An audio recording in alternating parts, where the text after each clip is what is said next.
Vipassana by ആശ എന്ന Instagram ചാനലിലൂടെ നിങ്ങൾക്കൊക്കെ അറിയാവുന്ന ആശലത്ത് ടീച്ചറാണ് നമ്മോടൊപ്പം ഉള്ളത്.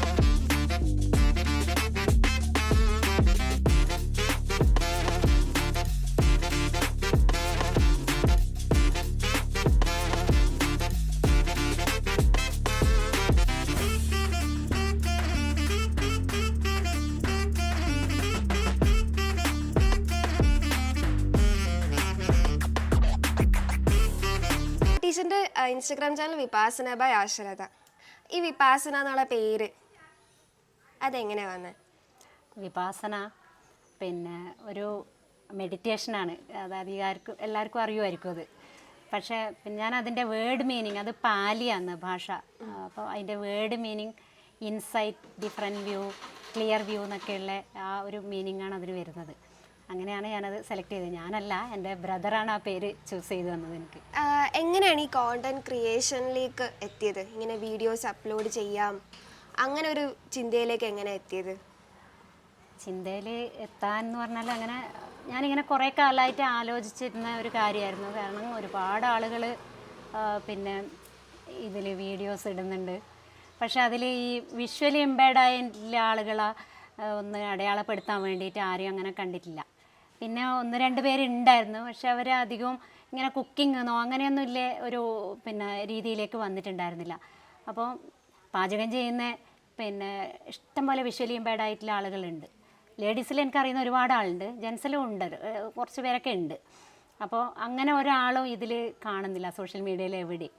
അപ്പോൾ ഞാൻ വിചാരിച്ചു ഇങ്ങനെ കുറച്ച് അതിനുള്ള സാഹചര്യം ഉണ്ട്, വീട്ടിൽ മക്കളെല്ലാം ഉണ്ട്. പിന്നെ അപ്പോൾ ഒരു ഇത് തുടങ്ങിക്കഴിഞ്ഞാൽ ഒരടയാളപ്പെടുത്തലാവുമല്ലോ എന്നുള്ള രീതിയിലാണ്. പിന്നെ പലർക്കും സംശയമാണ്. ഇപ്പോൾ ഞാനിപ്പോൾ ഇങ്ങനെ ചെയ്യുന്ന പലരോടും പറയുന്നുണ്ട് എന്നല്ലാണ്ട് ആർക്കും അങ്ങനെ ഒരു വിശ്വാസ്യതയില്ല. ബ്ലൈൻഡായിട്ടുള്ള ആളുകൾക്ക് വീട്ടിലെ ജോലികളെല്ലാം ചെയ്യാൻ പറ്റുന്നില്ല ഒരു വിശ്വാസമൊന്നും ആർക്കും ഇല്ല.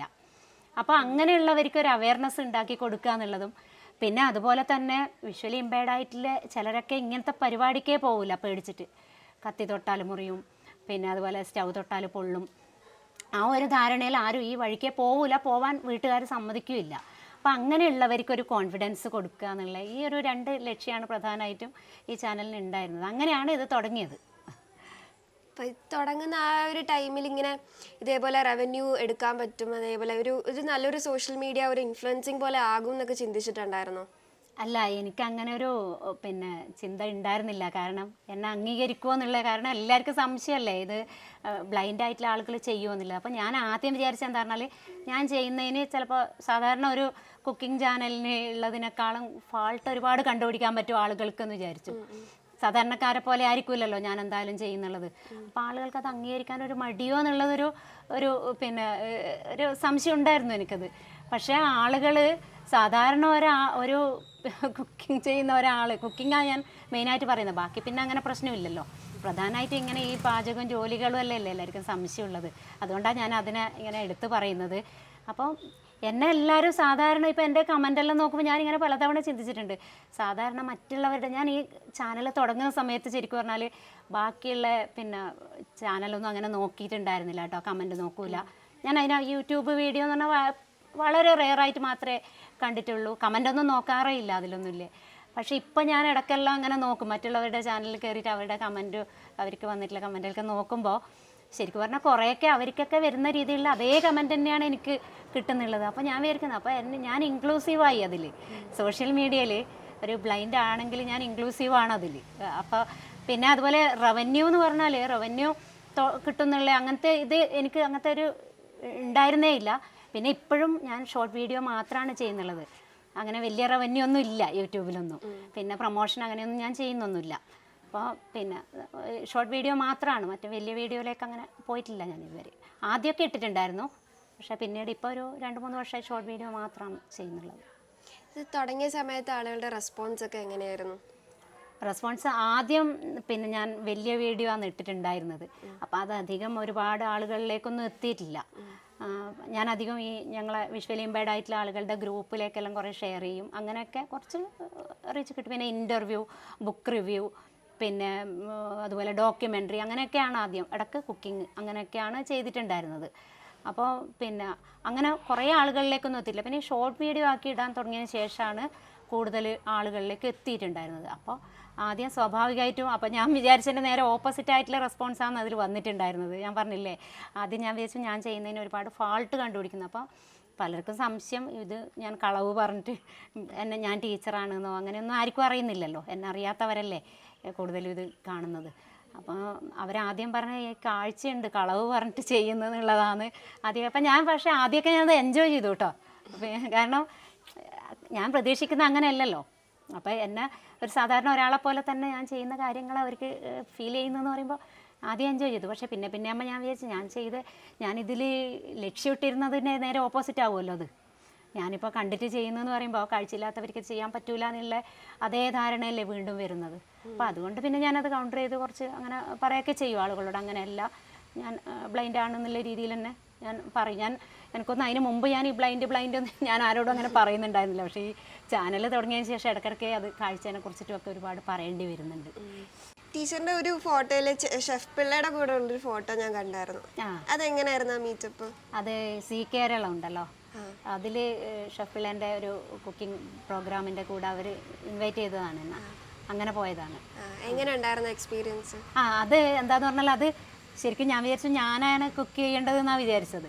പക്ഷെ അവിടെ എത്തുമ്പോൾ രണ്ട് രീതിയിലായിരുന്നു. അതൊന്ന് നമ്മൾ ഗസ്റ്റായിട്ട് പോയവർ കുക്ക് ചെയ്യുക എന്നുള്ളതും, പിന്നെ ഷെഫ് പിള്ളേൻ്റെ കൂടെ നമ്മൾ ഇങ്ങനെ ഒരു സംസാരിച്ച് അങ്ങനെ ഇരിക്കുക എന്നുള്ള, അങ്ങനെ രണ്ട് ടൈപ്പിലായിരുന്നു. പക്ഷേ എനിക്ക് കിട്ടിയത് ഷെഫ് പിള്ള കുക്ക് ചെയ്തതാണ്. ഞാൻ പറഞ്ഞ റെസിപ്പി ഷെഫ് പിള്ള കുക്ക് ചെയ്തത്. നല്ല എക്സ്പീരിയൻസ് ആയിരുന്നു. സ്വപ്നങ്ങളെ കുറിച്ച് പറയുന്ന ഒരു വീഡിയോ ഉണ്ടായിരുന്നു.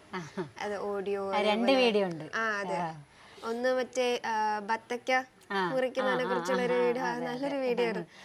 അപ്പോൾ അതിനകത്ത് ഇങ്ങനെ സ്വപ്നങ്ങളെ കുറിച്ച് പറഞ്ഞിട്ടുണ്ടായിരുന്നല്ലോ, ഫിഗേഴ്സ് കാണുന്നതിനെ കുറിച്ച്. അതൊന്ന് ഡിസ്ക്രൈബ് ചെയ്യാമോ?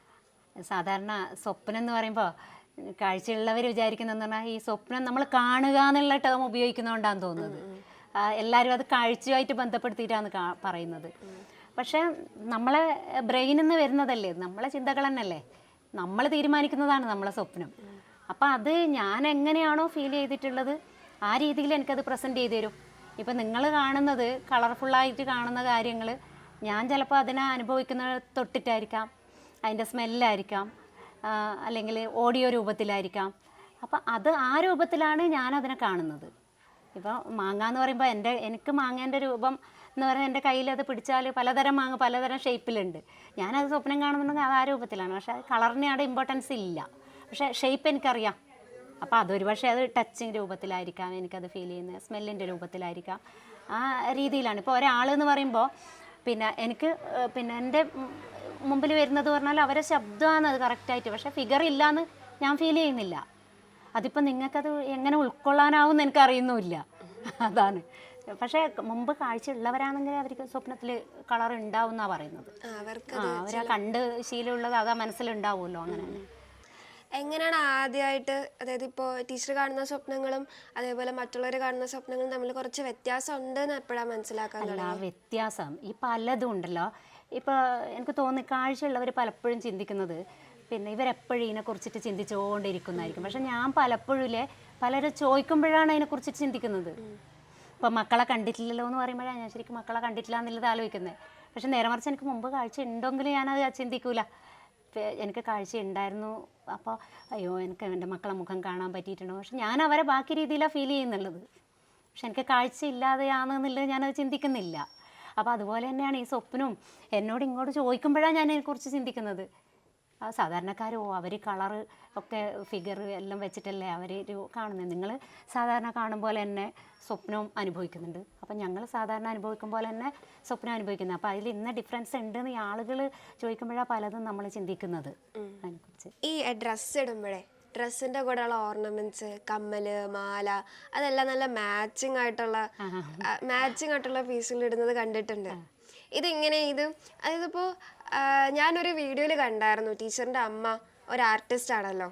അതെ, അമ്മ നമുക്ക് താല്പര്യമുണ്ട് ഇങ്ങനെയൊക്കെയുള്ള കാര്യങ്ങളിൽ. ആ ഒരു ആർട്ടിസ്റ്റിക് ആ ഒരു ജീൻ ടീച്ചറിന് കിട്ടിയിട്ടുണ്ടെന്ന് തോന്നുന്നുണ്ട്. കുറേ ആയിരിക്കാം, ഞാനത് എപ്പോഴും പറയും. ഈ സൗന്ദര്യ സങ്കല്പങ്ങളെല്ലാം കുറേ വരുന്നത് എനിക്ക് അമ്മേൻ്റെ അടുത്തു നിന്നാണ്. ഇപ്പോൾ ഒരാളെ കാണുമ്പോൾ മുമ്പായിട്ട് ഞാൻ ചോദിക്കൂല, അത് കഴിഞ്ഞാൽ ഞാൻ അമ്മയോട് ആദ്യം ചോദിക്കല് എങ്ങനെയുണ്ട് എന്ന് ചോദിക്കും. എനിക്ക് ഈ കാഴ്ചയിൽ എങ്ങനെയുണ്ടെന്ന് അറിയാനുള്ള ആ ഒരു ക്യൂരിയോസിറ്റി എനിക്ക് തോന്നുന്നു അമ്മേൻ്റെ അടുത്ത് നിന്നാണ് കിട്ടിയിട്ടുള്ളത്. ആരെ കാണുമ്പോഴും അമ്മ അവർ ഇങ്ങനെയുണ്ട്, അങ്ങനെയാണ്, അല്ലെങ്കിൽ ഒരു പൂവ് കണ്ടാൽ ഇങ്ങനെയാണ്, അങ്ങനെയാണ്. പിന്നെ ഡ്രസ്സ് പണ്ട് മുതലേ അമ്മ ഒരുപാട് ഇങ്ങനെ സാമ്പത്തികമൊന്നും ഉണ്ടായിരുന്നില്ല ഞങ്ങൾക്കൊന്നും. അപ്പോൾ എന്നാലും കുറച്ച് ഡ്രസ്സുകളേ ഉണ്ടാവുള്ളൂ. പക്ഷെ അത് അന്നത്തേതിൽ മാക്സിമം ഫാഷനാണത്. അന്നത്തെ ഏറ്റവും ലേറ്റസ്റ്റ് ആയിട്ടുള്ള മോഡലായിരിക്കും അമ്മ എടുത്തു തരുന്നത്. അത് വർഷത്തിൽ ചിലപ്പോൾ 1-2 ഉണ്ടാവുള്ളൂ. പക്ഷെ അത് അത്രയും പിന്നെ ആ ഓരോ ഡ്രസ്സും ഉണ്ടല്ലോ, ആ ഡ്രസ്സിൻ്റെ ആ ഷേപ്പ് ഇപ്പോഴും എനിക്ക് ഓർമ്മയുണ്ട്. ഓരോ ഫാഷൻ, ആ മിഡിയും ഫ്രോക്കും അതൊക്കെ ഇപ്പോഴും കൂടി ഒരുപാട് ഇല്ലാത്തതുകൊണ്ട് നമുക്ക് എന്തായാലും ഓർമ്മയുണ്ടാവും. അതാണ്.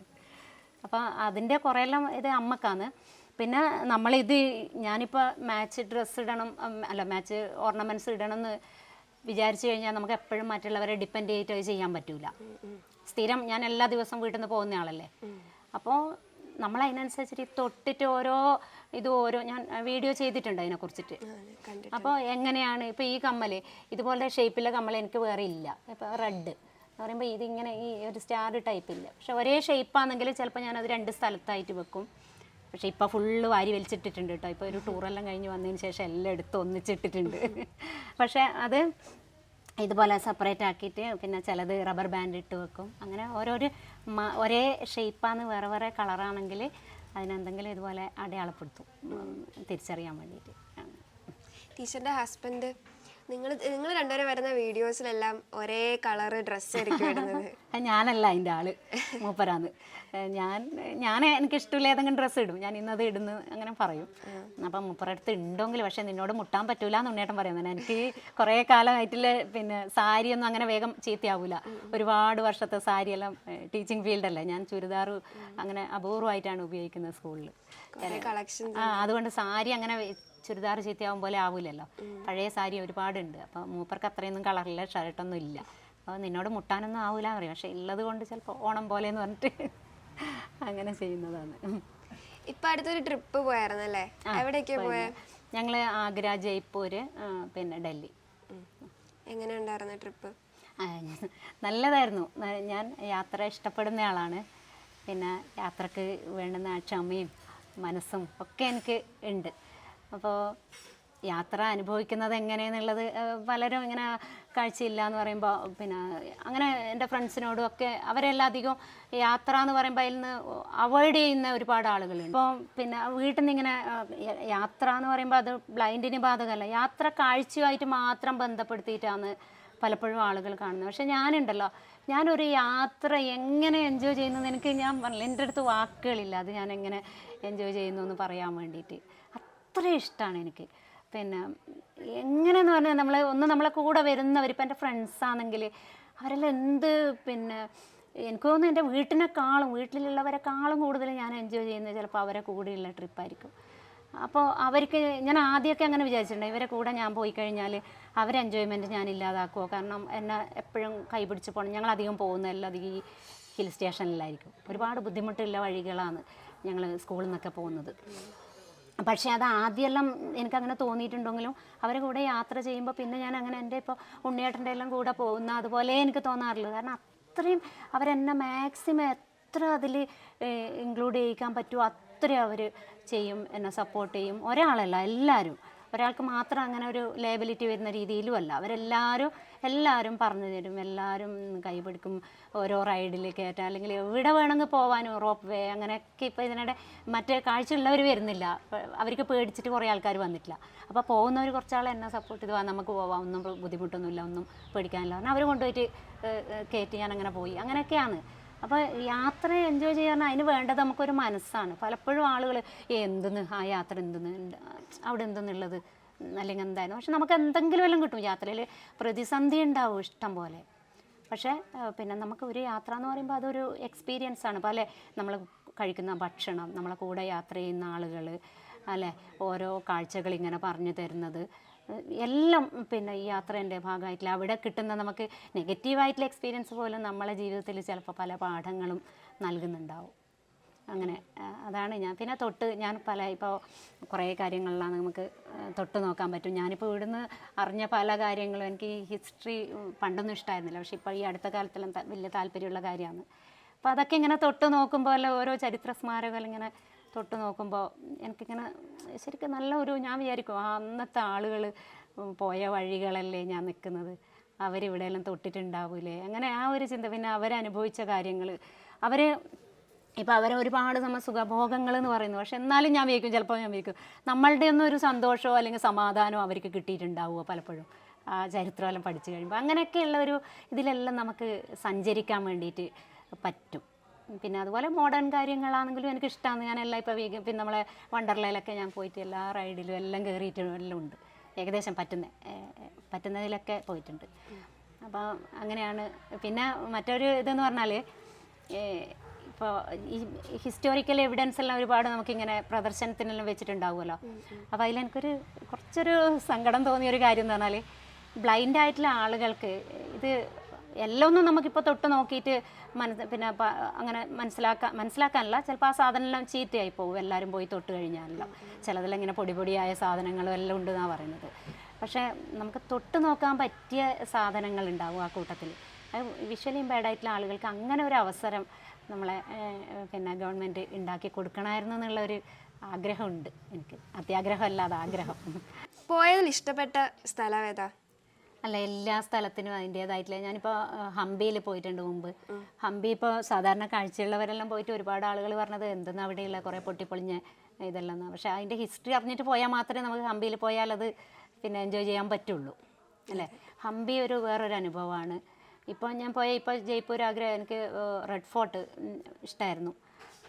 താജ്മഹൽ പക്ഷേ അതിൻ്റെ അകത്ത് നമുക്ക് അങ്ങ് വരെ പോകാമെന്നല്ലാണ്ട് അതിൻ്റെ ആ ശവകുടീരത്തിൻ്റെ അടുത്തേക്ക് പോകാനുള്ള ഇതില്ലല്ലോ. അവിടത്തേക്ക് നമുക്ക് പോകില്ല, അത് കവർ ചെയ്തിട്ടാണുള്ളത്. അപ്പം അങ്ങനെ ഓരോന്നും ഓരോ എക്സ്പീരിയൻസാണ്. നമുക്ക് ഏറ്റവും ഇഷ്ടപ്പെട്ട പറഞ്ഞാൽ ഓരോ ഇതല്ലേ. ഇപ്പോൾ മൂന്നാർ പോകുമ്പോൾ വേറൊരു എൻജോയ്മെൻറ്റ്, അവിടുത്തെ ക്ലൈമറ്റ് അങ്ങനെയൊക്കെയുള്ള എൻജോയ്മെൻറ്റാണ്. അവിടുത്തെ സ്മെല്ല്, ആ മൂന്നാറൊക്കെ നമ്മൾ എത്തുമ്പോൾ തന്നെ ആ സുഗന്ധദ്രവ്യങ്ങളുടെ എല്ലാം ഒരു മണം, കുറേ ഷോപ്പുകളും അങ്ങനെയൊക്കെയുള്ള അതെല്ലാം ഒരു എന്താ പറയുക, ഓരോന്നും ഓരോ ഇതാണ്. അപ്പം ഏറ്റവും ഇഷ്ടപ്പെട്ടതെന്ന് പറയാൻ നമുക്ക് എനിക്ക് തോന്നുന്നു എന്നെ സംബന്ധിച്ചത് ബുദ്ധിമുട്ടാണ്. ഓരോ സ്ഥലത്ത് ആ മണ്ണിൻ്റെ മണം ഉണ്ടോ? അതന്നെ, ഓരോന്നും ഓരോ അനുഭവങ്ങളാണ്. കൂടുതലും ഗ്രൂപ്പായിട്ടാണ് ട്രിപ്പ് പോകുന്നത്, ഒരുപാട് വലിയൊരു ഗ്രൂപ്പായിട്ട്? അതെ, ഗ്രൂപ്പ് എന്ന് പറഞ്ഞാൽ ഞാനിങ്ങനെ ഒരു പാക്കേജിൽ പോയത് ഇപ്പോൾ ആദ്യമായിട്ടാണ്. അല്ലാതെ ഞങ്ങളധികം ഫ്രണ്ട്സ് അല്ലെങ്കിൽ ഫാമിലി അങ്ങനെയൊക്കെയാണ് അധികം പോകുന്നത്. ഒറ്റയ്ക്ക് എവിടെയെങ്കിലും പോകാറുണ്ടോ? ഇല്ല, ഒറ്റയ്ക്ക് ഞാൻ യാത്രേൻ്റെ കാര്യത്തിൽ ഞാൻ മൊബിലിറ്റി തീരെ ഇല്ലാത്ത ആളാണ്.